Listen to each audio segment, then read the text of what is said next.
up, Wallstreet Bitch? What's up, Hans? Who's that special guest we got with us by your side? That's not Bernadette. No, this is Chimper.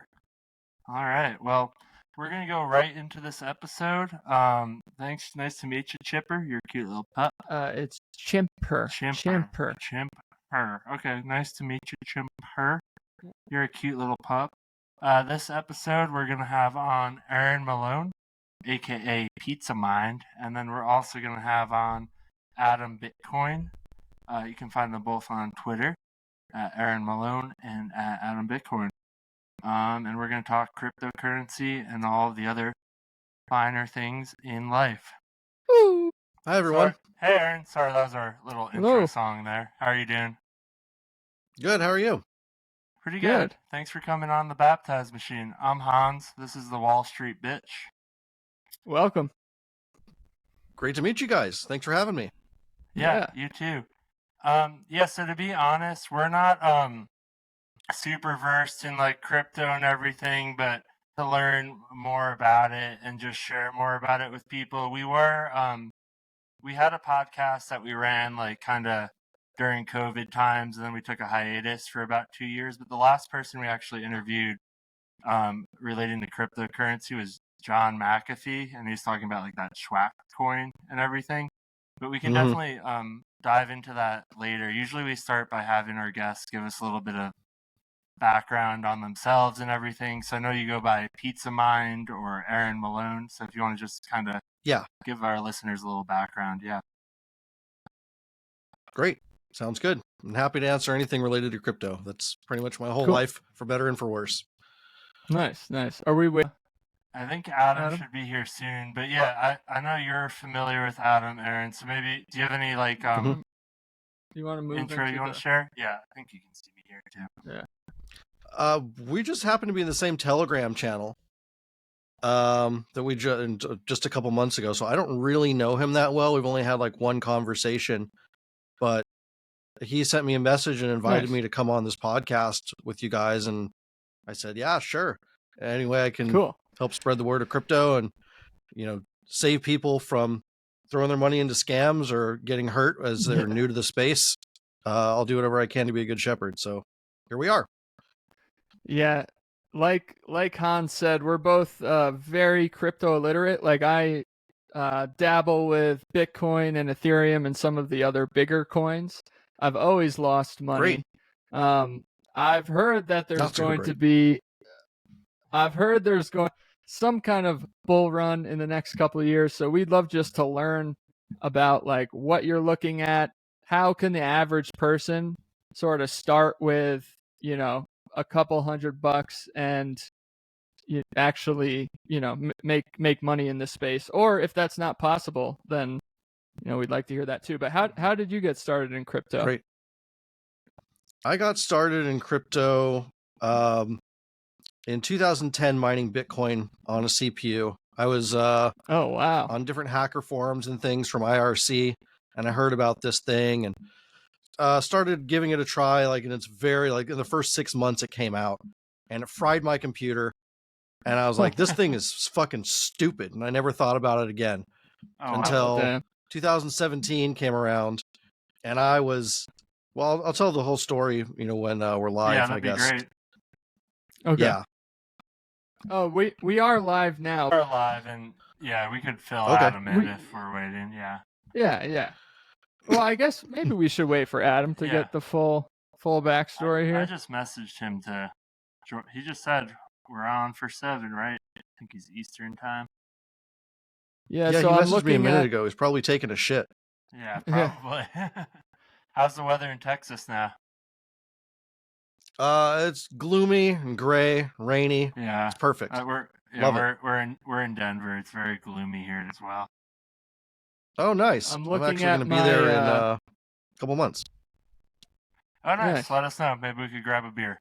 I'm looking at my total portfolio of crypto, and all time, I have lost almost $2,000. So I've gained nothing and lost $2,000. So you put in all time? Well, 2,500.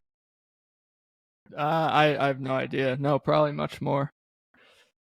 Well, congratulations. You're at least still in the game. Most people would have rage quit and sold and just got back whatever they could at pennies on the dollar. But you didn't. You held through a brutal bear market. Right. So, congratulations. I think I do what the average uneducated investor does and throws in, extra money they have here and there whenever it's in the news, which is always when it's at its highest.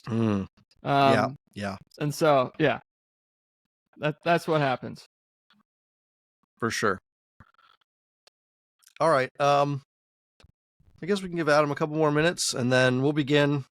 I'll go through my whole rags to riches story and then kind of go into a high level explanation of what this crypto game is and how to win. Awesome. Perfect. That would be great. Yeah, well, let's give him like one more minute and then I'll be when I'm moving forward, I'm just keeping an eye on the computer, so if he hops in, I'll let him in once he joins. He might be in the Google Meet because that was on the calendar invite. I sent him. And he told me that he was already there.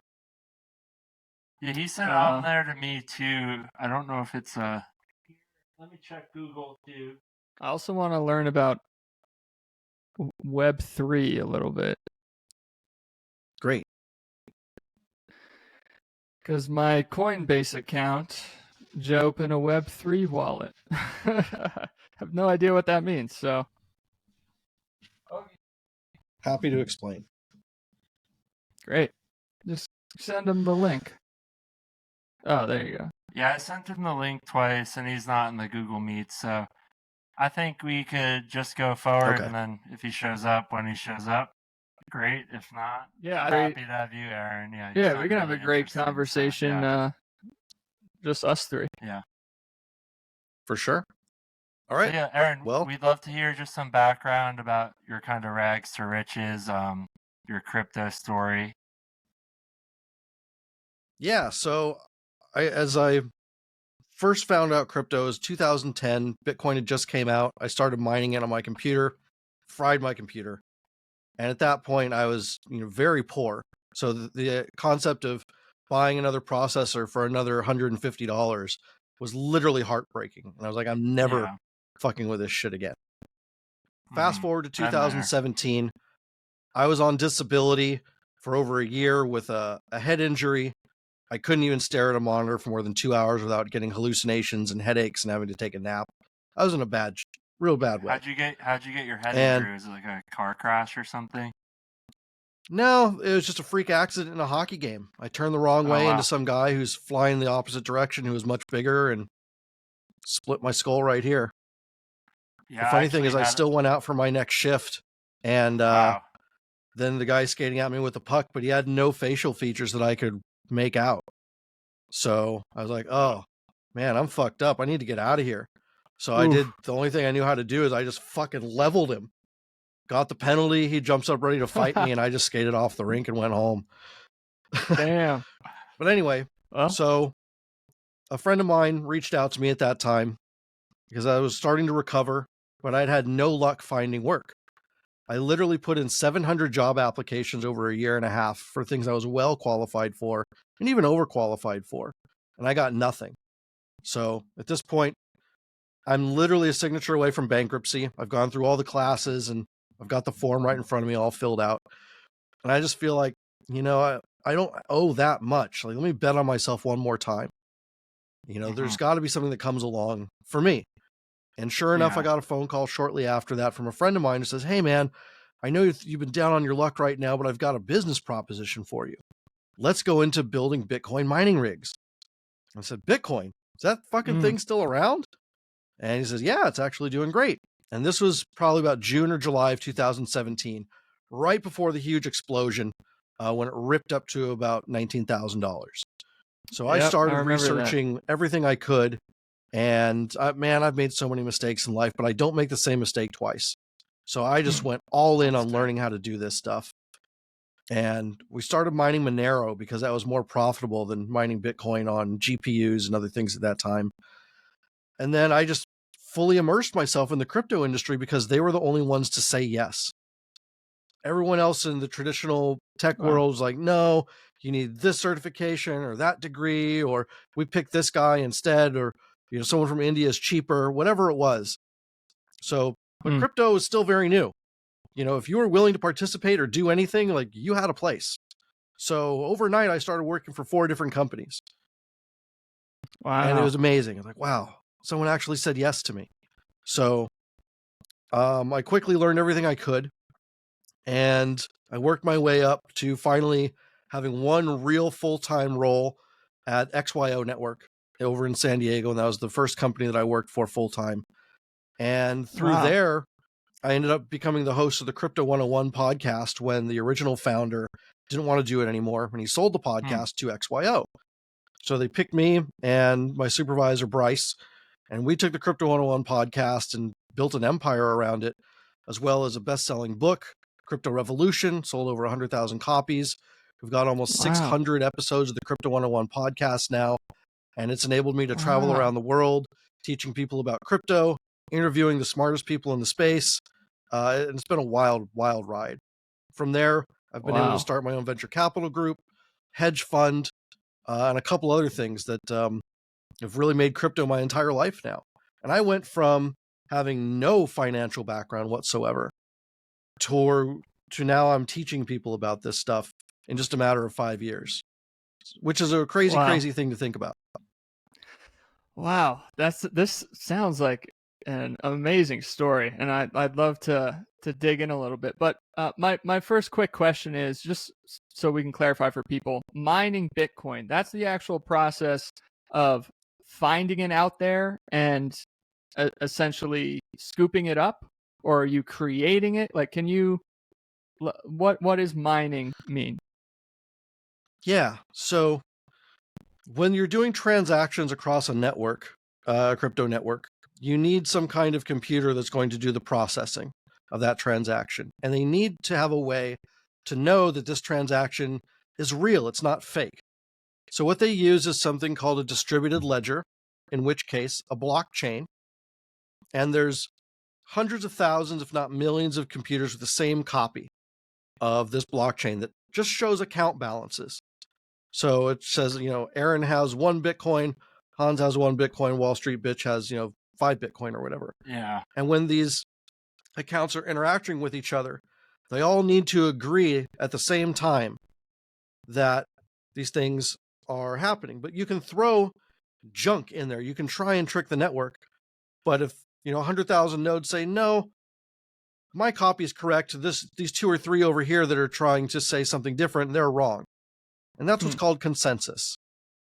So the consensus mechanism that Bitcoin has is all these mathematical calculations that are going, beyond billions per second.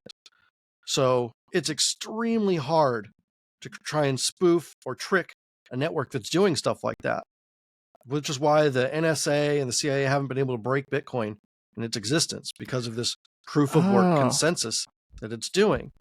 And each one of these mathematical proofs that it's doing acts like a lottery ticket on the network. And when Bitcoin makes a new block of transactions every 10 minutes, it picks one of these mathematical proofs like a lottery ticket and it says, congratulations, your computer gets to actually process the transaction, and we're going to pay you a brand new Bitcoin emission for doing the work. And the emissions get cut every 4 years. So it's kind of a scarcity play over the long term of time. You want to get as many Bitcoin as you can early, because it becomes harder and harder and harder to get some. So a lot of these huge price increases that we're seeing in Bitcoin and in crypto sort of loosely correlate with this halving schedule, or when Bitcoin's emissions are reduced. And the next one that's going to happen is this year, sometime around March or April. So that's why there's a lot of hype around crypto right now, because it's expecting when Bitcoin now becomes twice as scarce as it was previously, and twice as hard to create new ones as it did previously, that's going to make price go up, at least if historical trends continue. Interesting. So that's what the Bitcoin halving is. Okay. Yeah, that's good to know. So yeah, essentially, within the next 3-4 months is probably a good investment, even in the short term. Would you say that? I would think so. Yeah. We look at things like market cycles, and that's what a market cycle is the most important thing I learned in my entire life. I went to college for 5 years. I've seen so many different documentaries and read hundreds of books. Nothing is as important as learning what a market cycle is. And this was going back. Here we got Adam. Oh, sorry to cut you off, there he is. Aaron. Adam. Yo, I was trying to be festive, like the John McAfee video. Oh yeah, that was back when I was a middle school teacher. So now I'm not as worried about my students finding me, so I show my face. That's funny. Yeah, but I'm Hans. Welcome, Adam. This is the Wallstreet Bitch. Nice to meet you, Adam. And we were just talking to Aaron kind of about his story, how he got into crypto. Yeah, nice to meet you, Adam. Nice to meet you. Hold on, sorry. I'm like blah. Oh, what did I just do? Oh, okay. No, it said to close the page and it was blocked. Now multiple tabs open. Sorry, this is a new app for us. It's like it ends up better quality than Zoom, so we've just been trying to use this instead. This is nice though. Yeah. This is your website? No, this isn't our website. They're like an affiliated marketing deal we have, so it's called Riverside FM, but we just use them to host like videos. It's the same price you'd pay for Zoom for more than 40 minutes, but like way more features and everything, and ends up being better quality at the end. Yeah. Yo, Aaron, nice to finally meet you. What's up, bro? How are you? Likewise, man. Great to see you. I'm doing very well. How are you doing? Awesome. I'm also doing well right now. Trying to get this set up, put some more for sound on. So, what's the deal for today, everybody? A bit too much. Say it again. There we go. That's good. It's regulated now. It was really loud for a second. It sounds good now. Oh, very loud, very loud. Mine? Yeah. Oh, good. Yeah, that's you. Maybe I should put headphones in. Hold on, let me try. That sounds good. Yeah. That sounds good. Yeah, your audio's good right now. That's the way it is. Yeah. All right. It's okay. So, Adam, Aaron was just giving us his background. We were sort of in the middle of that, talking about his experience with Bitcoin, how he got his start in the space. And yeah, we'd love, Aaron, for you to finish that up. And then I'd love to go over to you and hear about, how you got into the crypto space, who you are, all that good stuff. And then we can dig into the juice. Yeah. Yeah. So long story short, not just crypto, but Wall Street and everything is one big rigged game.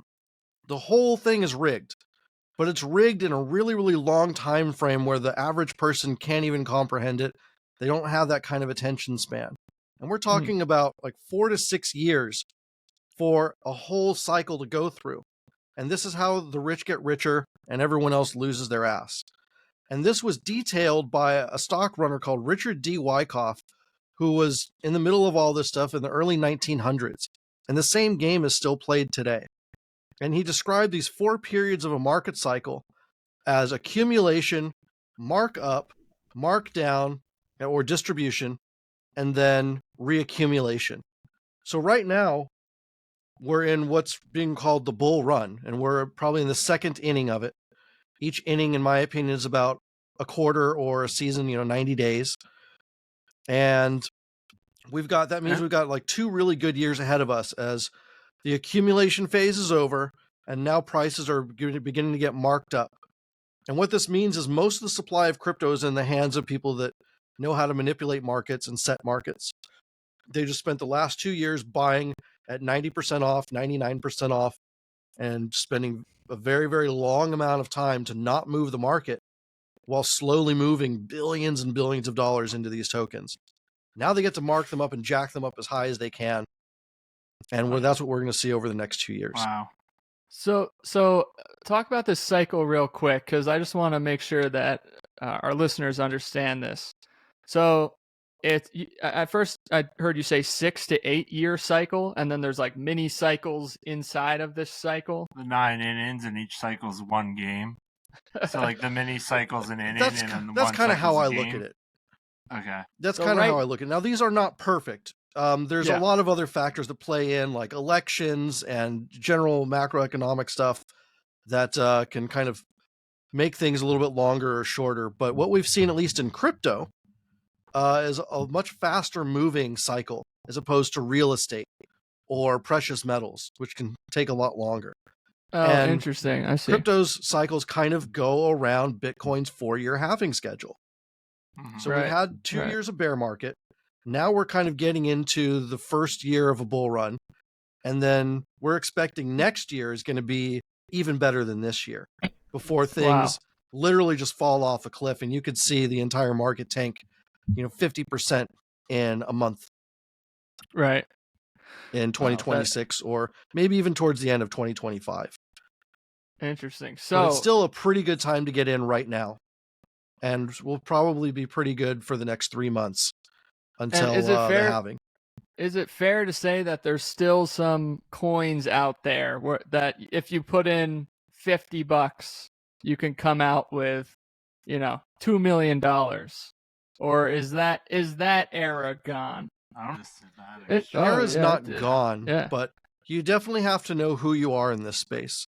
Are you investing, are you trading, or are you gambling? There is nothing wrong with gambling. In fact, I used to love going to Vegas and playing craps. And when I found crypto shit coins, that replaced my love of craps. And I said, hey, I can put $100 into any one of these shit coins and, make a portfolio of 20 of them. And if 3 of them hit, that's great. And that's just kind of a good percentage. Interesting. $50 to 2 million, probably not going to happen unless you are just ungodly lucky. Right. I mean, that's really, really insanely rare to be so plugged in that you're going to be in super early on something like Shiba or Pepe or one of these things. If you're buying that now, it's too late. But you definitely can find things that will turn $100 into $10,000 or $1,000 into $100,000. There's plenty of 100x gains to be made. And what you look there is not at token price. There's a lot of things that are maybe like 1/10,000th of a penny out there and people will buy that up. But that's a logical error because it's not the token price that matters, it's the market cap. And if you go to a website called CoinGecko, you can see what the market cap of all these coins are. And as you approach, maybe page 7 or 8 or 9, you can find some coins with a market cap that are under $10 million. Somewhere between 1 million and 10 million is the sweet spot to try and find these 100x gems. And you want to find something that doesn't have a lot of exchange listings yet, but maybe has at least $100,000 in daily volume. So, there's at least some activity there. And then from there, you can start doing more research into this stuff and seeing if it could potentially be worth $1 billion someday if it's just super new and super undervalued today. That's what you're kind of looking for. Wow. Okay. One last question, Aaron, and then obviously we'll have an open dialogue, but before we let Adam introduce himself, what's the sweetest thing you've bought with your bigger cryptocurrency earnings? What's the best experience or thing you've bought? Well, I bought a house. Ooh, congratulations. For someone who's spent a lot of his life just surfing on couches and at this point in time, when I first got into crypto, I was living in a 15 by 6 little room that was built on the back of my dad's garage. Wow. Because I had lost my apartment when I went on disability. So going from that to being able to buy a house cash at the top of the last bull run. Yeah. It was just the most amazing feeling. So me and my best friend moved out to Texas after California lost its mind during COVID. The bank didn't want to do any kind of business with me because I was in crypto. So I said, fuck you. Cashed out and just bought it cash. And that was an amazing feeling. Real estate's good equity. I actually have a place of my own for the first time since I was a kid. Congratulations. All right, Adam. Awesome. Sorry. Thank you for patiently waiting there, man. And sorry about the little delay, confusion. No, it's cool. I was listening. It's cool. I agree with everything that he said as well. Yeah. But yeah, usually we have our guests just give a little background on themselves. And since we're mainly talking about crypto, if you want to speak to kind of how you got into that, and then any other personal. Yeah, no, that's cool. I'll explain. Basically, my story is that maybe I a long time ago, one of my friends, he's a nerd or whatever. Not really, actually, but more or less. And then so he was like, "Oh, I'm mining Bitcoins or whatever he was saying to me. And, he stopped after like 1 week, 2 weeks or something. And he probably just threw it away. He just forgot about it. And then maybe like 2 years later or something like that, it was like the end of 2014, somebody else brought it back up to me again. And I started looking into it. And, I just was explaining this in my space is that I've always, I always worked my whole life, and I worked as in the recycling business, buying and selling metal, buying and selling electronics, wire, different stuff like this. So I would use my money to invest, but I would buy it and then sell it, and I would always make more money. But I didn't really understand investing so much. I just understood how to turn money and make money, but I would always have money in the bank, money in my safe, whatever it is. And, as time went on, I'm just always, I'd have the same amount of money, but it was losing value. I would be like, I'm not, I see my money. I can't, back in the day, I would think, oh, I have $100,000. I'm good. I could put a down payment on a house. And then I'm like, I have $100,000. I could barely pay rent, So I was like, it was trying to making me, I just was a little confused financially. I didn't really understand that well about making investments. I knew about business side of it. So basically, I found out about Bitcoin again, and I looked at it and I was like, you know what, I should probably try this, get into it. Maybe, it was the whole hold me, so hodl, whatever. So I bought Bitcoin. I got it from local Bitcoins back, before when everyone taught you how to use Bitcoin correctly. And I bought some, and I think I just kind of it still didn't really interest me that much. I just thought oh, let me buy some and see what happens. And then I opened up my wallet a couple days later, and I was I had the double take. I was like, yo, what the fuck? How did I just make 50% of my money in 3 days? I got in at the great time, and honestly at that time I didn't really have that much money. So, I was really kind of struggling a little bit, and it was, I was living in New York, spending $5,000 a month, $6,000 a month just to live. So I didn't really have that much savings at the time, but I put a little bit into Bitcoin, and it just kept growing. And I was it just made me really understand about investing, and I was do you remember? Sorry to interject. Do you remember the price of Bitcoin at this time? I'm curious. Yeah, it was maybe $200, a little bit less than $200. And then basically what happened was, it was 200. And then I don't know how long it took, but maybe a week later or something, it went to 320 or something like that, and I was just yo, what the fuck? What did I just step into? I didn't really understand it that much. And to be honest with you, what really made me understand is when I just held until 2017, and towards 2017 I was holy shit. I was just, and this comes back to what Aaron was saying as well. I thought that I was yo, I'm gonna be fucking rich forever. This is amazing. And I left the United States with a goal to learn Spanish. And I was you know what, I have this money now.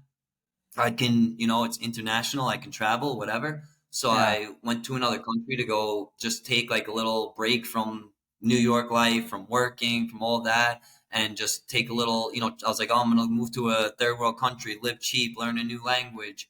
And, that was my goal. And then when I came here, I was just why, it's so much cheaper. Life is more relaxed, whatever. And it just, and I kind of lost track of what your question was. What was your question again? Sorry.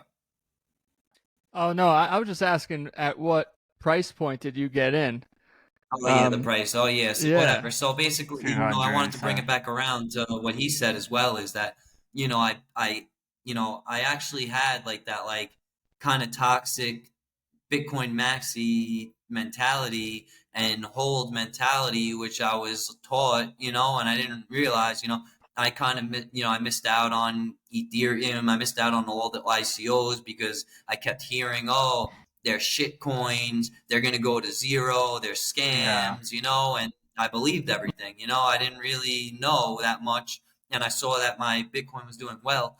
And then so basically I held to the moon and then held to thinking I'm going to be homeless. And then all of a sudden it starts mooning again. And, you're going back again. And, and then I kind of made the same mistakes. And just like what Aaron said before, something that kind of, once during the second cycle, I still made the same mistakes, but I did make more money because I started getting into different like shit coins, whatever, So, but like something that actually like one of my biggest mistakes in this, which was actually a really big lesson, was I once I started to realize, I was like, you know what? I need to start getting into other cryptocurrencies due to like diminishing returns. And I didn't know how to search for tokens at that time. And I looked at the tokens on Binance and I was like, oh, this one's like 2 cents, 0.2 cents. This one, and it's funny. I bought Mana, Sand, Phantom, Mana, Sand, Phantom. I bought Mana and sold it too early. I think if you made money. Yeah, exactly. Yeah. I bought Mana, Sand, Phantom, M-Box, and I believe one other. I was like, let me buy like 5 different shit coins. I'm gonna put $1,000 into them. They were like 0.002 cents. I held them for like 3 months, and I was like, maybe lost like $100. And I'm like, you know what? These Bitcoin maxis are right. This shit is a scam.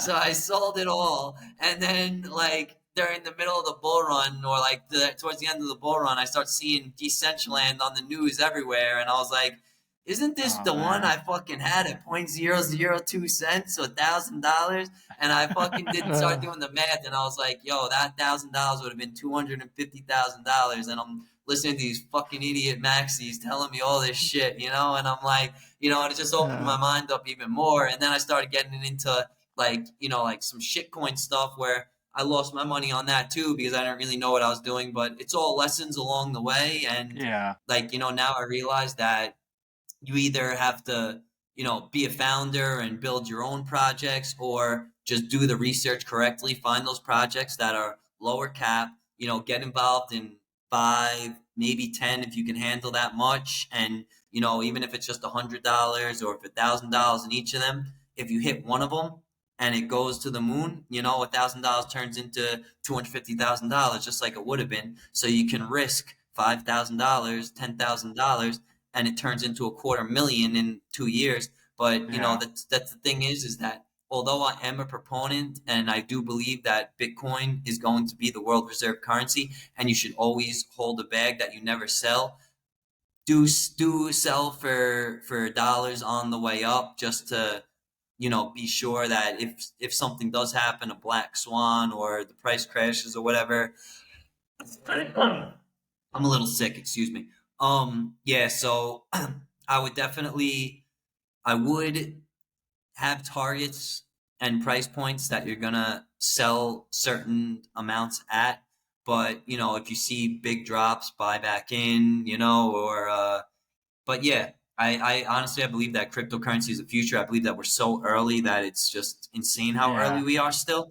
Like mostly everything doesn't even, yeah, exactly. Mostly everything doesn't even work yet. Nobody accepts it yet. Even El Salvador, that it's the legal tender.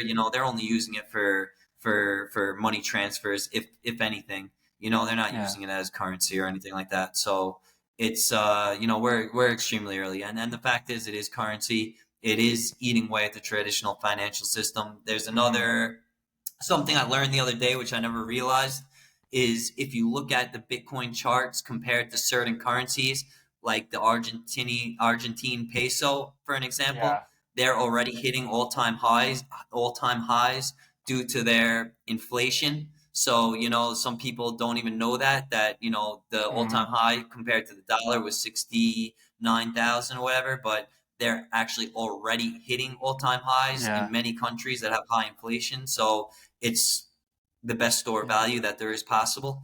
And I guess that's my piece for right now. I guess something that's coming to the top of mind for me is I'm really curious, with like OpenAI and all this artificial intelligence boom and everything that's happening.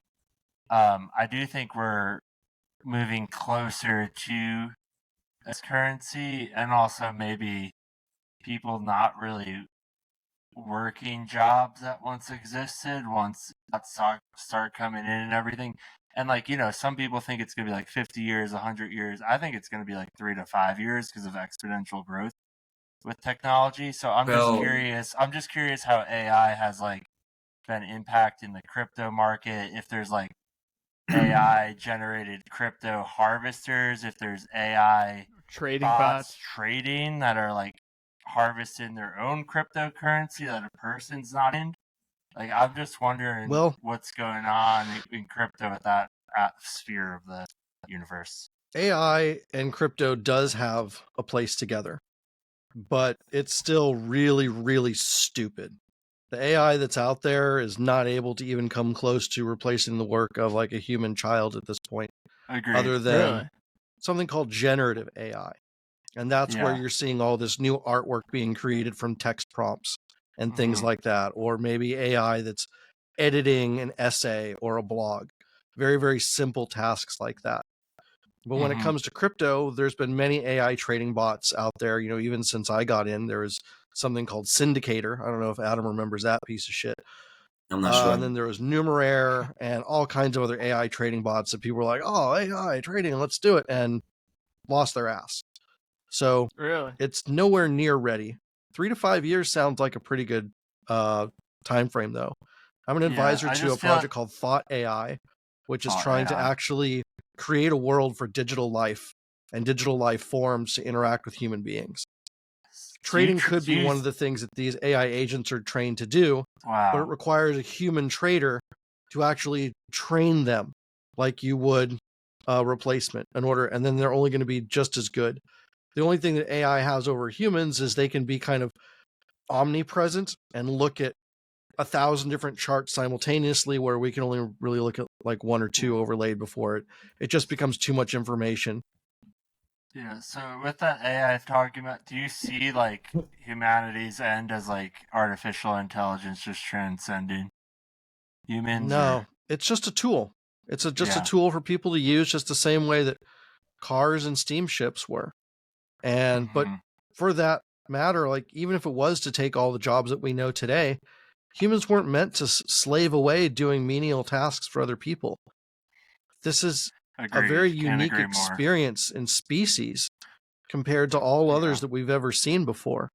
So why the fuck should we spend our entire life sitting in an office when all these things that are needed for society to run can be automated? In my opinion, AI is going to allow for a creativity renaissance and an art renaissance where we desperately need that. Yeah, because I think humans are meant to create things, inspire each other, love each other, you know, have fun with each other, be playful, all of that. So yeah, I can't agree more. Yeah. Yeah. So I wanted to. Sorry, go ahead. I was gonna say I do agree. You know, I see more of like the creativity aspect, and I see that, you know, at least the AI that we have isn't really smart enough yet to do things on its own. And and you know, the other thing that I wanted to say is that I've thought that we were so close to, you know, Bitcoin becoming the world currency or something when I first started. But the thing is now is I think we're really coming closer to that because of the printing and all those problems. But the thing is, in a lot of these privileged or more privileged countries like the United States, sorry, my throat.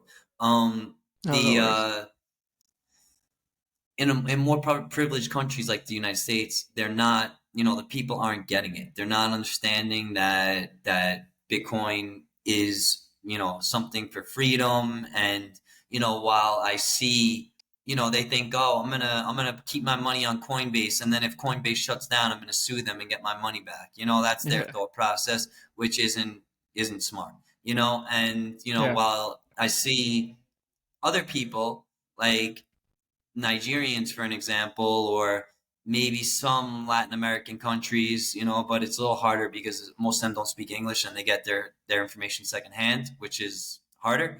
But you know, there is, you know, a lot of like any Nigerian that you know, yeah, maybe they use Binance, but they all have self-custody wallets. They all understand to keep their private keys. They all, they're trying to work to get jobs online. They're not, they chase shit coins because it's fun, it's gambling, it gives you adrenaline, whatever, but that's not really why they're there. Whereas, the general, the most American, oh, I heard about Pepe, I could buy him on Coinbase now, and they don't really understand what it can do for them, or what, they don't understand the investing because they're not taught about that, so I don't know. I think that I kind of feel like, a lot of these more undereducated or third world countries, whatever, they're going to start excelling faster.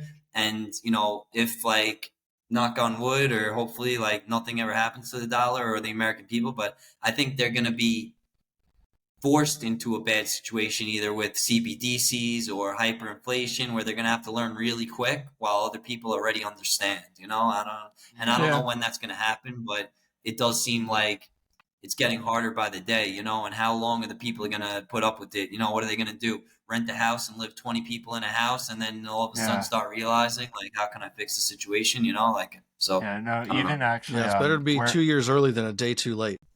Yeah, where we are now, there's like a huge influx of Venezuelan immigrants, and like because we're a sanctuary city in Denver, and the government promised they'd be able to house all these people, and it's like, ooh, cold out, and there's no fucking housing for these people, and yeah, it's just like they're way more adaptive. No, man, Americans are way too comfortable, and like those people are going to be way more adaptive to when you can just get a laptop and open it up and figure out how to like make money if you're super reactive and short selling or doing whatever you need to do to make a buck. Yeah.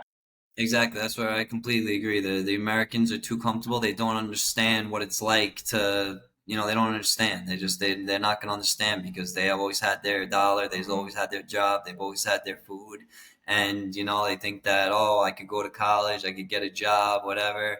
But, they're starting to wake up. Some of them are starting to realize, oh, I'm going to go to college and then be $150,000 in debt and then make $30,000 a year. How does that work? So maybe, they're starting to understand that, but I don't know. It's hard to get through. Yeah. There was something that you touched on earlier, Adam, about how Bitcoin maxis, really kept you away from all this stuff. And I wanted to kind of give some historical context. Bitcoin is really the only cryptocurrency that is designed for transactions. And then there was like 5 years of copycats and clones and literal scams and pump and dump schemes that came after that. So at that time, which was probably around 2015, 16, that was true. But it's not true anymore because now there's many other use cases besides currency for these tokens and cryptos or digital assets or whatever you want to call them. So cryptocurrency is kind of an outdated term that shouldn't even really be used anymore, with the exception of when referring to Bitcoin or Monero or maybe 2 or 3 of the 50,000 other tokens out there. Now there's digital commodities and these things that are used for almost like oil or gasoline on a network, or like blood delivering nutrients to other parts of these networks. And what these networks are collectively referred to as Web3, where all the services and websites that we go to today, whether it's Facebook, Google, whatever it is, these giant powerhouses that really control the internet, all this stuff is being reinvented, but in a way where no one really owns it. And no single group, small group controls the data. And no one's stealing your private information and then reselling it. So it's a whole way of kind of reinventing the internet we know in a better way that's more safe, more private, and more secure. And also a lot more fair. And that's what Web3 is. So your cryptocurrency and your Web3, they're both stored in these, quote unquote wallets. And they can be stored together. But a lot of the gains still to have are in this Web3 space. And then Web3 splinters out from layer 1 networks to layer 2 networks that help the layer 1s move things around faster, to decentralized physical infrastructure, to decentralized finance, decentralized science, and gaming, and the rabbit hole just splinters out like tree roots from there. Wow. But I didn't realize. The ultimate goal of Web3 is to counteract what's coming with these central bank digital currencies and all the censorship and all the privacy violations and all the attempts that are being made right now from the World Economic Forum and all the countries they control. So Web3 is extremely important, and not just to invest in it, but to learn how to use it and to start using these applications, these decentralized chat applications, decentralized social media, decentralized video hosting, video streaming, all that stuff is important for us to know how to use. So when they want to turn off the switch on the internet that we all know and love, we're not even there anymore. And we can still do commerce, and we can transact and trade and do all the things that we do in a normal life. So we're building a parallel economy, a parallel worldwide economy. That's what Web3 really is. And if Bitcoin is the sound money of the world, Web3 is the sound cash flow of the world. And it's just as important that these two things learn how to work together. But as Adam pointed out, we're still really, really early, and we're not quite there yet. Web3 will be like run for the consumers by the consumers. Web3 is going to be the future of the world of everything. You know, it's literally, there'll still be stuff in the stores or whatever, but it's going to be, you think you're going to go to the voting polls and vote for your president? No, there's going to be a legit decentralized form that you cannot lie about votes. That's what's going to happen eventually. They're doing it now in Estonia. Yeah, they do. Really? Wow. Yeah, yep. And so Estonia's had it for a few years or a few terms now, so it's out there. It's much closer than it appears. Yo, I got a funny. Ready? A quick funny story. Yeah. I seen this Nigerian space one day, and it was like a political space, and I'm like, you know what? Let me go in there and then start talking about. You know what? I did it wrong. I should have said more like blockchain I kind of did a little wrong. But anyway, I go in there and I request to speak, and they let me up, and they're all going, "Oh, they cheated on the votes. Oh, this." And then I go, "Hey, I just have a question for you guys real quick. Have you ever heard of Bitcoin and blockchain? I think it could solve your They muted me, and they're like, "There's fucking guy talking about Bitcoin and blockchain." And I'm like, if only they listened to me, and they're screaming about the votes, how it's not fair and this and that, and they instantly muted me. It's the funniest thing. They start screaming at me, but that's the truth. It's the fairest way. Yeah. Yeah, that's funny. So if I had, how do I get into the Web3 world? If I had $1,000 and I'm brand new to this, where would you guys park that money? And where do I even start? Because I have no idea. I've never read or learned about Web3. I just saw it pop up on my Coinbase. And yes, unfortunately, I do use Coinbase. So I also want to ask, what should I be using to store my, I think that would be a good thing to go over also. What exchange but where should I park this $1,000 in terms of Web3? I'll start with that. Honestly, what I always tell everybody to do is I send them the Bitcoin white paper.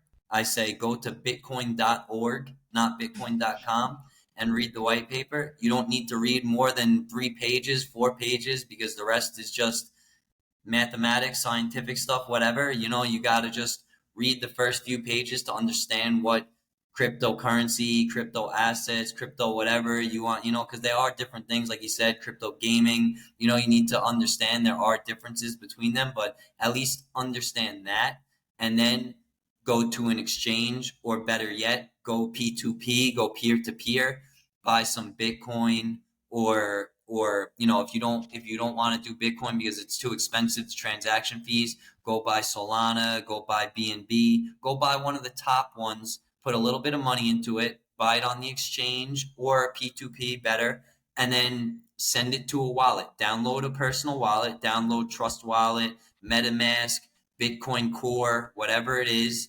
and just send some from your exchange wallet to your personal wallet. Use it, understand how it works, see what happens, keep a little for an investment. And I think that's literally the best way to start, is just start at the basics, start at the top, start with the Bitcoin white paper, read it, and then buy a little Bitcoin, send it to a personal wallet, and then start doing more after you really understand what it actually is, what it can do. Then start doing more investigations. Do you like gaming? Go look at the categories on CoinMarketCap for gaming and go do some research on those projects. That's what I think. Yeah, I think that's all really great advice. Some of those things can be difficult or even expensive to use, especially in the middle of a bull run. Especially Bitcoin transaction fees can really get up there, $20, $30 or more. But there are chains out there, like as he mentioned, Solana, where it's just a few cents. And the transaction process is the same. And I always say keep your education as cheap as possible. So get used to sending something like Solana or HBAR around first before you have to, put more at risk in your Bitcoin or Ethereum where the transactions may cost a little more. And I always say, don't have one single point of failure. So if you've got a trust wallet, also get a hardware wallet like a Trezor as well, or an Arculus, whatever you prefer. And then keep a little bit on Coinbase, keep a little bit in your wallet. Just don't have any way that you're going to get completely wiped out.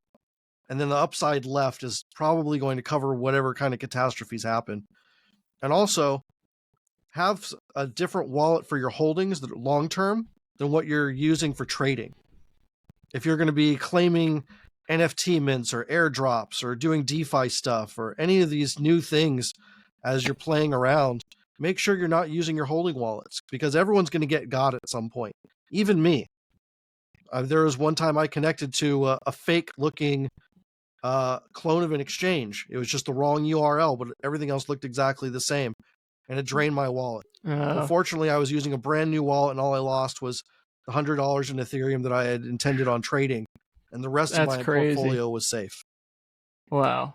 Wow, that's insane. So make sure you're doing. That's why I'm like so old school, man. I don't connect to anything. People send me something, and I'm like, oh yeah, cool, nice. I'm like, yeah. I'm like, all right, but maybe the Bitcoin maxis are right. Sometimes I think like that, but sometimes they are. Sometimes they are, but sometimes they can be closed-minded too, and you miss out on a lot of stuff. Yeah, there's been airdrops that have made people literally thousands of dollars that were for free. Just for using things like Uniswap and these other new networks before their tokens came out. So if you guys want to have those opportunities, make sure you're using a fresh wallet. Yeah, definitely. So are you guys pro SEC getting involved in all this or against it? Do you think it will help? The SEC has been paid to kill the crypto industry. Really? And they've been wanting to slow it down and grind it to a halt so the government can get their filthy little hands in it. Everyone can wrap their heads around it, and traditional Wall Street can get in.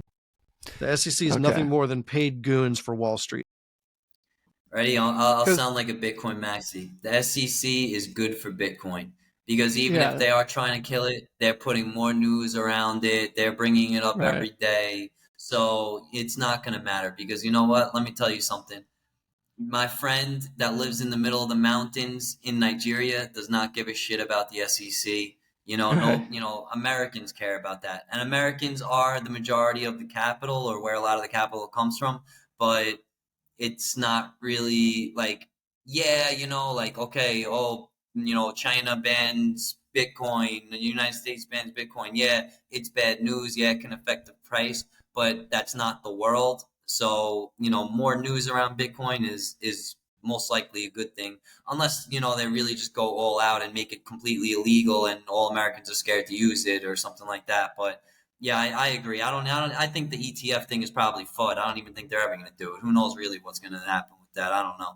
But yeah. But yeah, I think it's not necessarily good or bad. I mean, it's good in the fact that it's more news, but it's bad in the fact that your average American listens to what Gary Gensler says, and then they're like, "Oh, Bitcoin is a scam," because they have no idea what they're talking about, what they're listening to. So I've heard both. I've heard both sides too.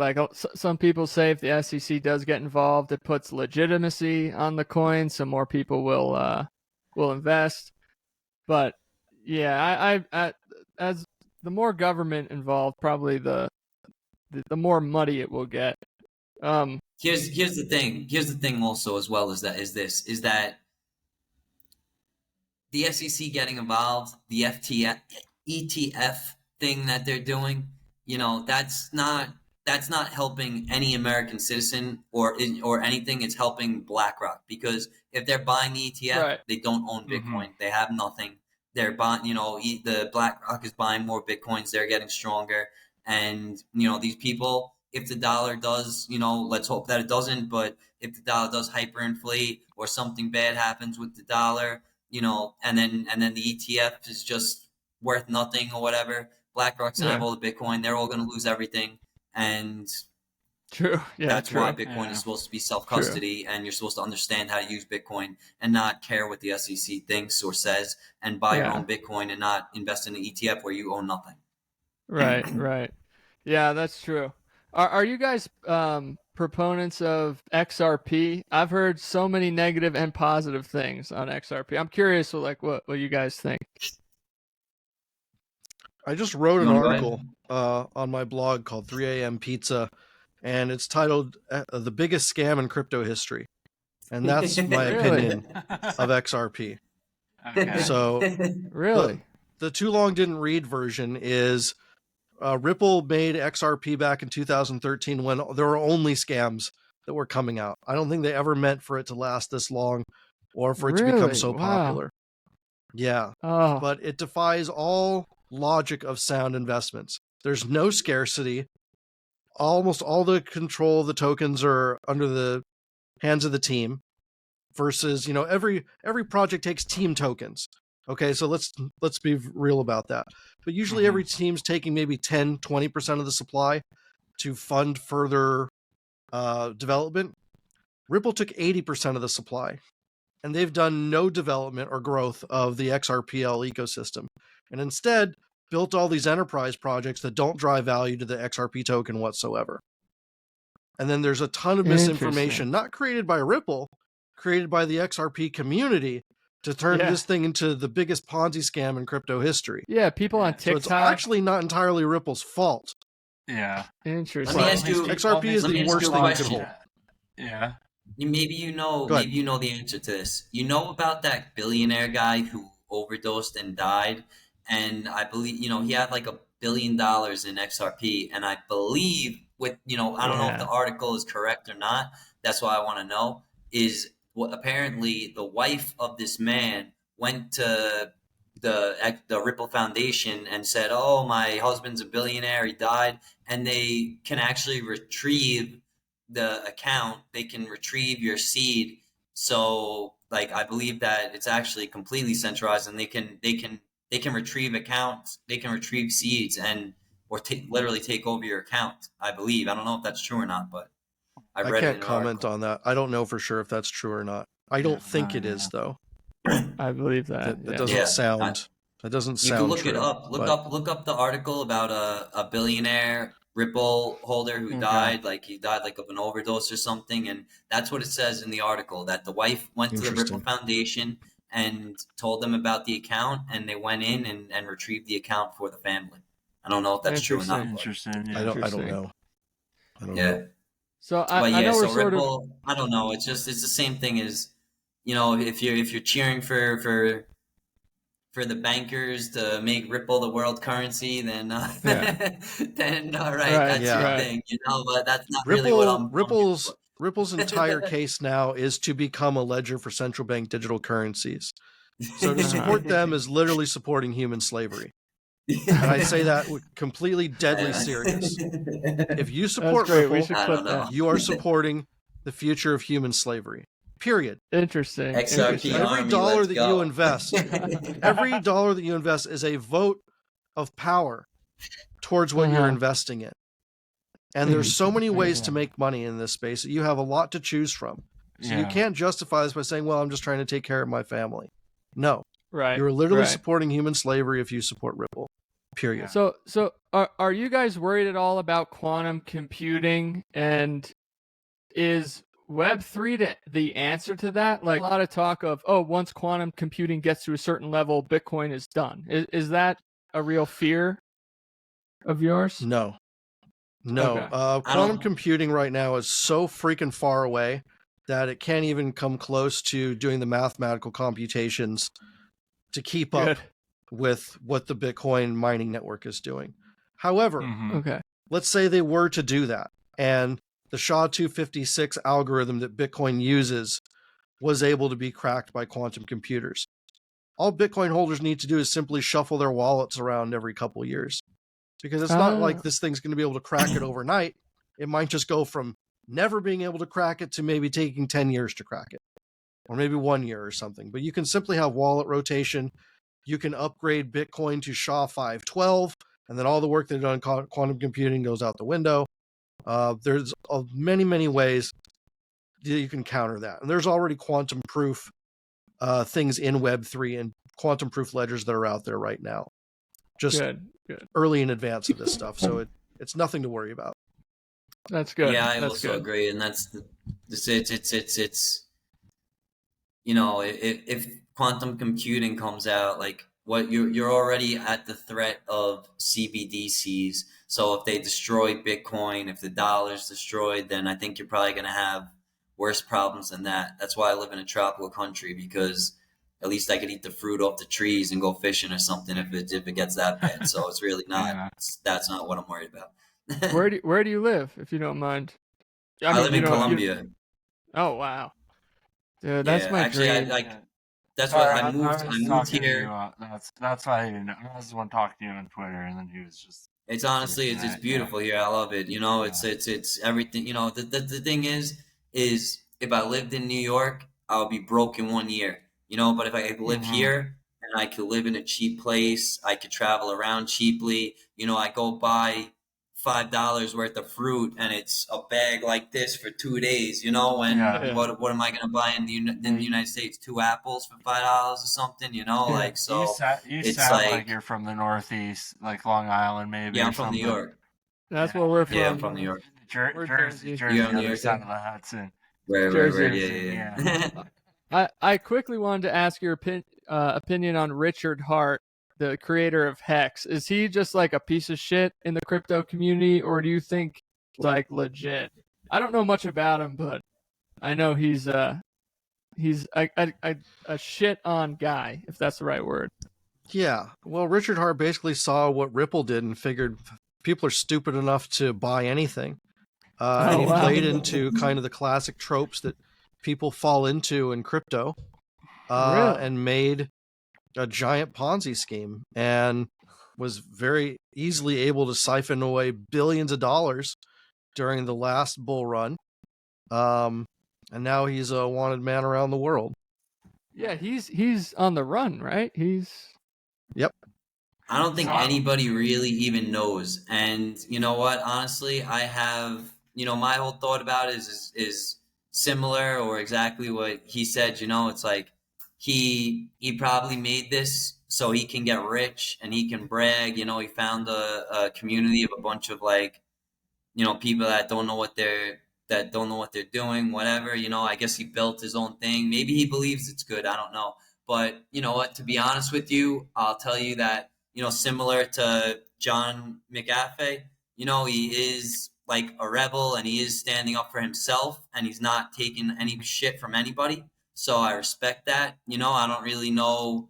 I don't know anything. You know, I don't know what his goals are. I don't know what he does, but, you know, at least he's not letting other people dictate what he can and cannot do, you know?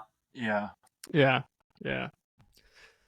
Wow, that's interesting. So, where do you guys want to bring this conversation? I'm not sure about how much time you have, but is there anything top of the crypto universe right now that you think it's important to discuss or you want people to hear?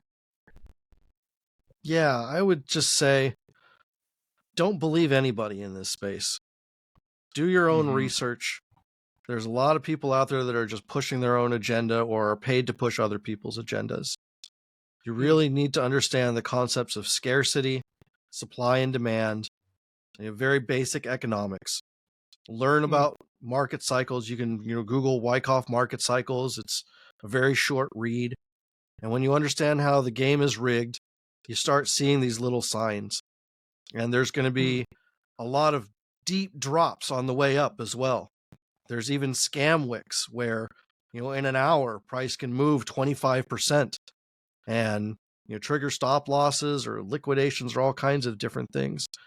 The whole idea is like a game of chess between 6 players, and you've got all this crossfire going on, where it's not just you versus the exchange you're selling into, but you've got traders, you've got market makers, you've got quant bots, you've got hackers, you've got all kinds of shit flying in the middle that you kind of need to be aware of, or at least know that they're there. And sometimes you can make the right move and it just turns out wrong. So the idea is to know you're going to take some losses, but just don't let it knock you out. Make sure those losses are small. And when you are having winners, let them run. And, one rule of the thumb that we always use is half on a double. So when you invest something and the price doubles, you take out half your original investment. At that point, you're just playing with house money. You're playing with house money. You can't lose at that point. And there's nothing wrong with taking profit. If a win is a win, and there's so many people that get too greedy and they're like, oh man, I could have let it run a lot higher. And they take all the fun out of having a win. Like, you made money. 92% of people lose at this game. 92% of traders lose money. So if you win money, just be happy about it. But also, I like that. When something is a winner in crypto, as Adam talked about Mana and Decentraland earlier, it's a big winner. So let that thing run. Let Bitcoin run all the way to the top. And when it starts to come back down and stuff, then you can take it off. When you've got this crazy euphoria and your Uber driver's talking about crypto and your mom's calling about how to try and get in, and you're seeing it all over the news, and Jim Cramer is saying, oh, Bitcoin's never coming down. That's when you sell. That's when you sell. When Jim says always do the opposite of what Jim Cramer says. And I literally mean always. Yeah. So ever a time where crypto, or at least Bitcoin, sort of levels, stays steady, and can be used as like that solid reserve currency? Do you see that? Is that 20 years from now? Is that 5? Or will that ever happen? Probably more than 20 years from now, actually. Okay. I think Bitcoin's ultimate thing is to be a stable coin. And these ETFs are going to allow it to become more liquid. When you've got more money into a market and you have more liquidity, it doesn't necessarily mean price goes up. It just means there's more buyers and sellers at whatever the current price is. So I think interesting. Ultimately, Bitcoin will kind of slow down to be like a gold or a silver, where it's kind of barely moving around. And when it does that, that's when Bitcoin actually wins and fulfills its true purpose. I agree. I think that, we just have to wait more time for people to realize, because right now, a lot of these currencies that are inflating or hyperinflating, most of them are still looking towards the dollar because, they only see one and they don't realize that it's also hyperinflating and inflating. So, we're just going to have to wait more time, and I don't know how much time, what's going to happen with the dollar and all of that. But I think we're just going to have to see and let people start to realize and understand. And, like I said, my friends that are in Nigeria in the middle of the mountains, they're accepting it sometimes at some of the stores. All of their friends are all trying to work in this industry, so the people that really, really, really need it, they're already using it. And it's just going to just slowly trickle down like that. And I think the biggest thing, though, is just the education part. We got to really let the Americans especially know that they should be self-custodying, because, I think that we're going to get to a time, it's going to get really bad. And it's going to be that your money's on Coinbase and they're going to say, you can't self-custody without a license. It's illegal, this and that. And, it's there's no doubt in my mind it's going to get to that. So the people should start understanding that now, that they should start self-custodying, or the banks are going to own everything and they're just going to be in the same cycle, and they're going to only be able to use CBDCs and all that stuff. But that's only in the United States, or maybe in Europe, or, they can't do that in Nigeria. They can't do that in certain Latin American countries. And, they could try, but it's not going to work the same, so we'll see what happens.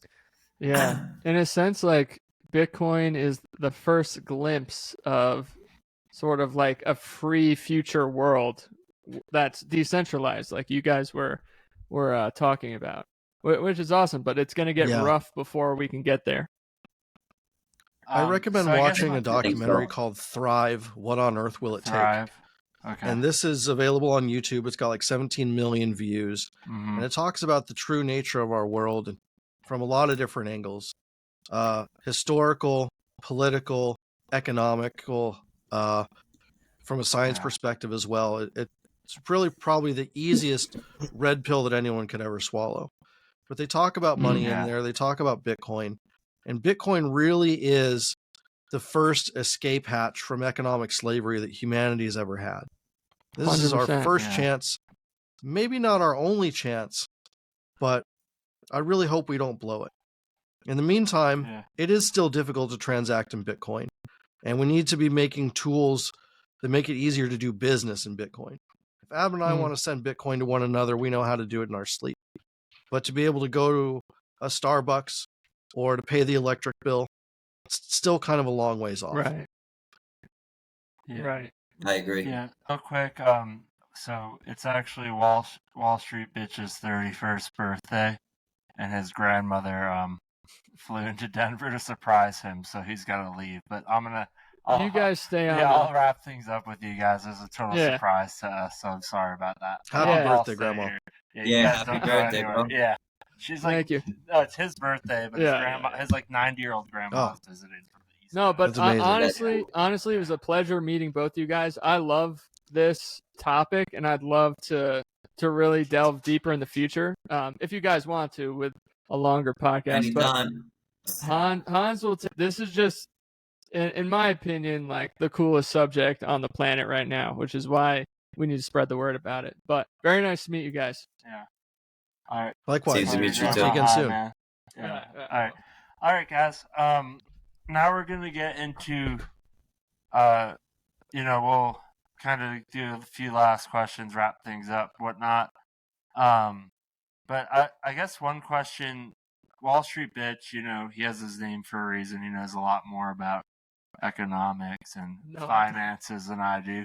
I'm more of the literary genius, as you might say. But I'm curious, like, why should I trust you guys over anyone else I might see on the internet? Like, Adam, I'm in that group with you. I'm definitely looking forward to like being in some spaces with you and everything on Twitter. But I'm just curious, like, what sets you two apart that makes you more reputable or more trustworthy? And I know you can really only give your word on like a podcast or video call. But I'm just curious, like, Bro, I'll tell you something. Or what should we be looking for as like the ignorant person in the audience? Like, what should I be looking for to know that I can trust someone? I guess in this field. Bro, the simple answer is this: that you shouldn't trust me. That you should do your own research, but you should also understand something is that there's a difference between going to somebody's space and they're saying, hey, we got these monkey NFTs for sale, or going to somebody else's space that's saying, go read the white paper, go invest in Bitcoin. Like if you want to invest in my projects and gamble and, like try to make money, then okay, that's fine. But if you don't have the money for that, go invest in Bitcoin. And you can read the code yourself. You can read the white paper yourself. You can do everything yourself. You shouldn't necessarily trust anybody anytime, I guess, like in anything. You should listen, learn, and then do the research yourself and understand it yourself. But just, anybody that's telling you, oh, get into this project because of this, or get this, they're probably just a marketer trying to sell you something. And, if it's somebody that's telling you to, invest in a decentralized currency like Bitcoin before getting into their projects, then maybe they have more of your, how do I say this? They're not necessarily trying to go after your money, that they have more of like your livelihood or good intentions, like trying to teach you. Yeah. Yeah, exactly. I'm get trying what to you're think of the saying. right word. I can't think of the saying, but yeah, exactly. Like, you know, just I just see so many people going to these spaces where they're, you know, they're paid spaces. The people pay them to talk about things, or they're trying to make their own money with their own businesses, and it's not necessarily that they have your best interest in mind. That's the word that I was trying to look over the saying. They're trying to make money. Yeah, no, I almost think there's a whole other, like, you guys both seem awesome, but I feel like there's a whole other end of, like, cryptocurrency, like, investigation you could do to those people who have been wronged, who have been, like, you know, like, because online there's a lot of vulnerable people who are on the internet all day. Yeah. Like, we got to be real with that, you know? And so there are those people who have been scammed. Like, I'd love to talk to some of them, too, and fucking expose those people who fuck with them, honestly. Yeah. If you want to, when we say do your own research, that's such a blanket term, and no one ever tells you how or where to start. Yeah. As far as exposing Appreciate scammers that. and stuff, there's an investigator called Zach XBT on Twitter, and his whole life is dedicated to exposing scams and scammers. So you could always go through his threads or search on his Twitter or send him a message. And he's been extremely helpful in this space. And you should always Google stuff too. Google the name of the person or the name of the project with the word scam after it. And as someone who's won 4 Influencer of the Year awards, let me tell you, don't trust me either. And don't trust any other influencers, because the entire influencer model of making money is broken. Mm-hmm. Fortunately, me and my partners were in a situation where we figured out how to make money without doing paid advertisements or sponsorships for projects. But most have never figured that out, and they don't know how. Yeah, so no, honestly, we have an education company and an education platform, so I don't even like to call myself an influencer.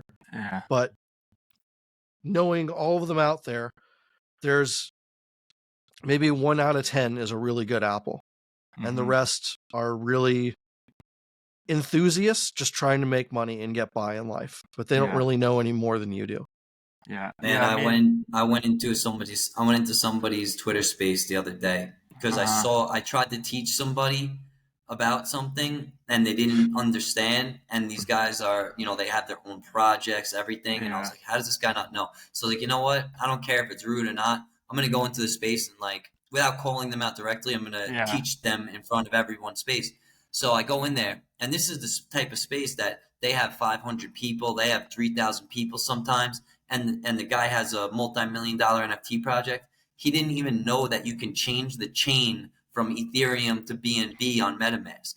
And I was like, how does this guy, he is an influencer. He is a person teaching these guys in the space, and he doesn't even know that you can change the chain on MetaMask from Ethereum to BNB. That's amazing to me. You know, I was like, wow.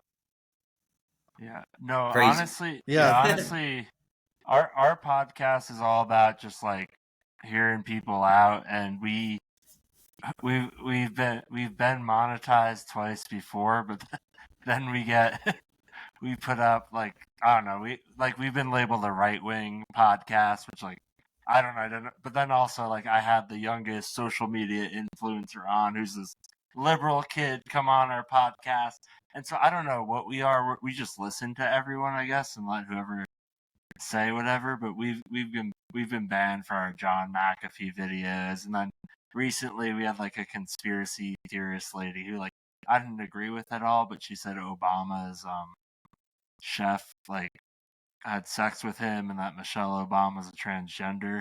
I was like, that's funny, but that's a little out there for me. But, you know, we like listen to her, and, like, we get demonetized then for that. And I'm like, I feel, but then, like, sometimes it's, like, really subtle things. Like, we had the January 6th insurrectionists, the America Shaman, come on, and he just talked about how, like, the CIA was spying on everything we do on our computers, which actually is true. Like, some of what he said I don't agree with, but that's fucking true. And we got banned for that. So I don't. It's hard. It's a hard life out there for influencers. Man. That's the worst part too. Is that, you know, when you're really.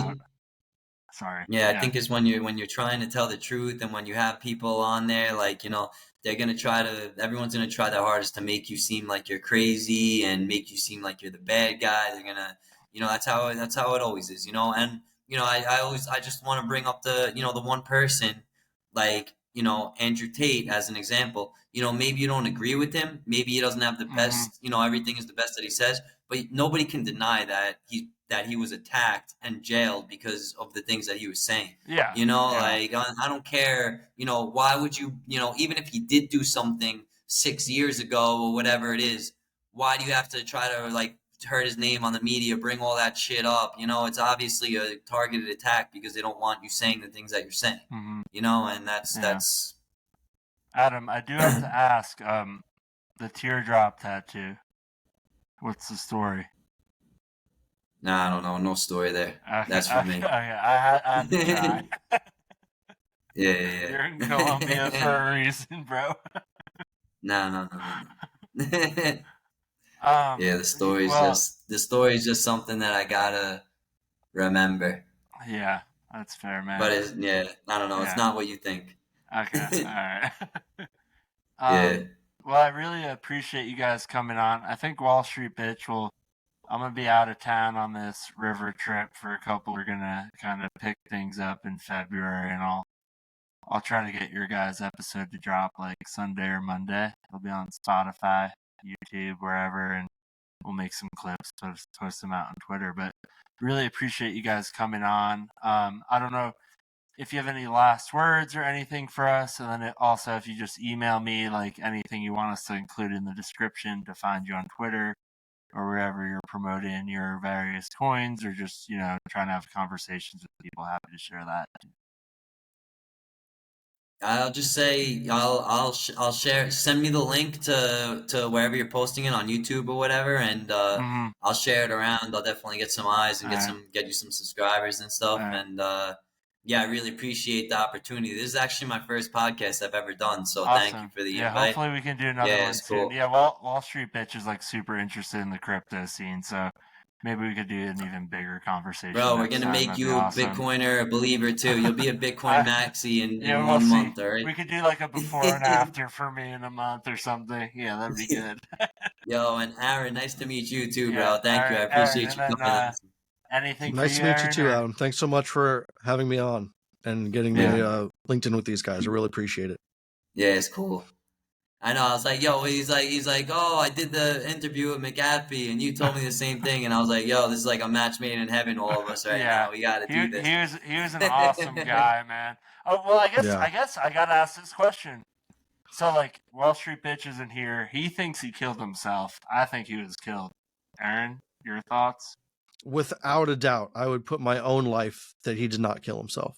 Yeah, that's how I feel. I wish Wallstreet Bitch was here so we could. Bro, honestly, I'm so torn because I'm like, is he that fucking crazy to kill himself, to make it seem like the government killed himself? But bro, he's just, bro, I would never kill myself. I would never do that. And he's such a smart person that fucking knows so much that I believe he was killed. It had to be. He tattooed it on himself. What more do you need?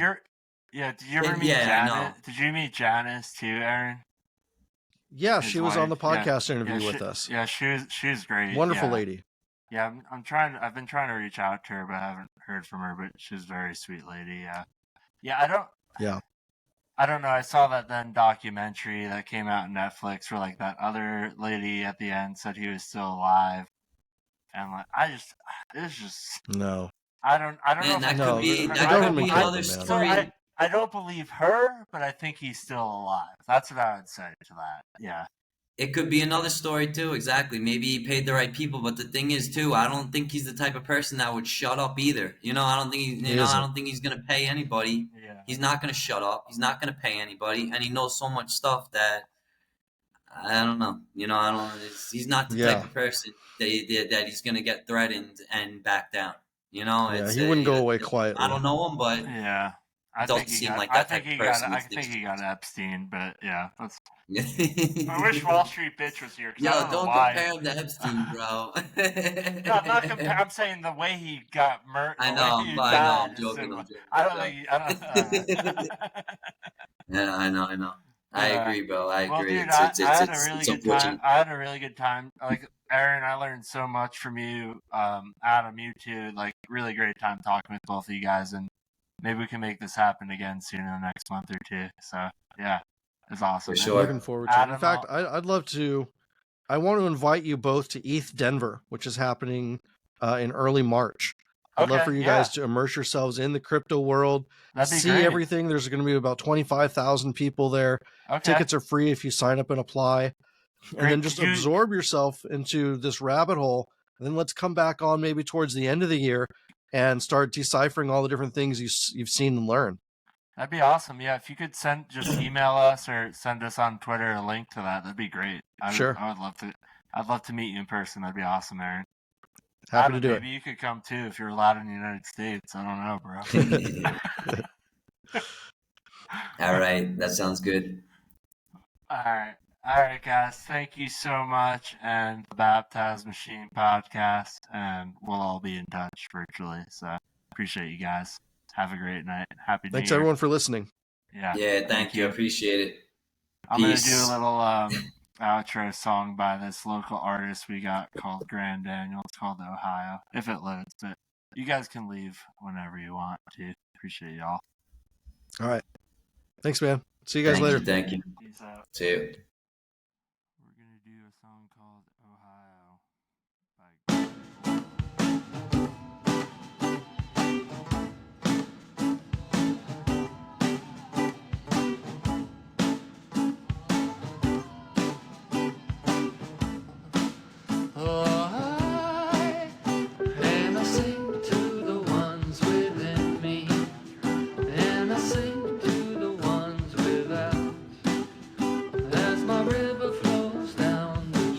track.